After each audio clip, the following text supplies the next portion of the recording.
Now, in the student's statement, he says that he is now facing fear, that he is receiving death threats, as is his family. First of all, no one should be making any threats against this kid.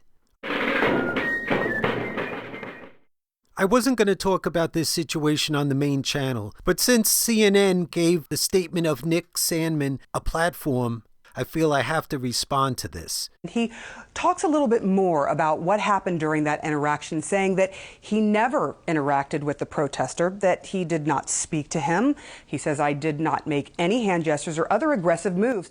Staring down Nathan Phillips is interacting with him. Smirking at him and standing so close in front of him is interacting with him. Look it up in the dictionary what interact means.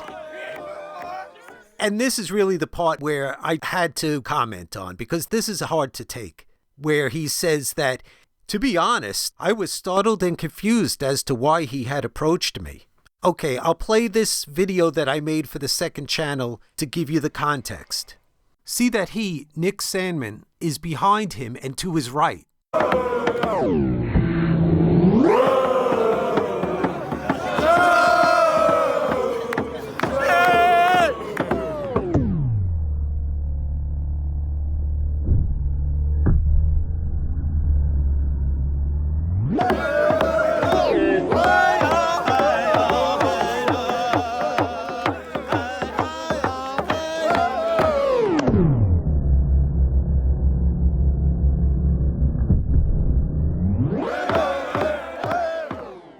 Now see, he moved to behind that kid's left shoulder. He had been standing behind his right shoulder. So Nick moved into the path of Nathan Phillips.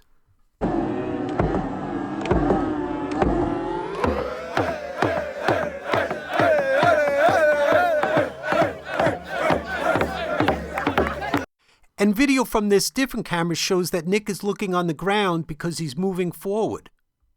And here's what Nathan Phillips said. He put himself in front of me. So I stopped and I thought, okay, I'm going to take another step, but he wouldn't move. I took another step, he wouldn't move. So that undermines Nick's claim that Nathan singled him out for a confrontation. Here's the telling point where he admits that he saw Nathan Phillips playing the drum as he waded into the crowd, which parted for him. I did not see anyone try to block his path.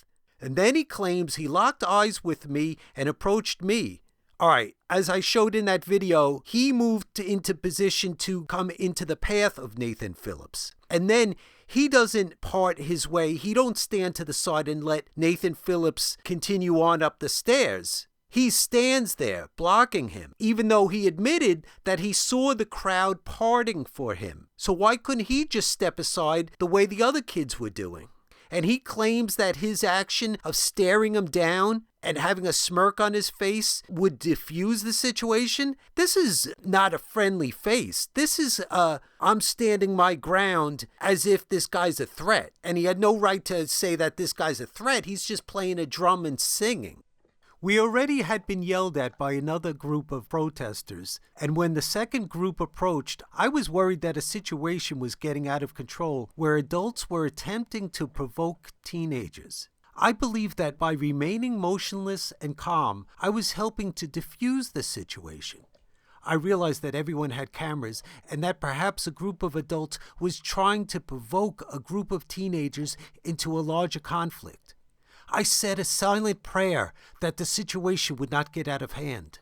What is going